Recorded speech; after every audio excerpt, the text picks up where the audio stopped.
பகலாரத்தி பாபா உனக்கு ஆரத்தி எடுப்போம், 5 ஆரத்தி ஏந்தி எடுப்போம், பகலாரத்தி எடுப்போம், தீபாராதனை செய்வோம்.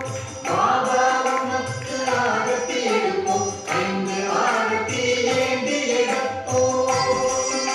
வாருங்கள் லட்சுமி நாதனுக்கு ஆரத்தி எடுப்போம், தினமும் தீப ஆரத்தி எடுப்போம், தினமும் தீப ஆரத்தி எடுப்போம். பாபா உனக்கு ஆரத்தி எடுப்போம், 5 ஆரத்தி ஏந்தி எடுப்போம், எடுப்போம், பகலாரத்தி எடுப்போம்.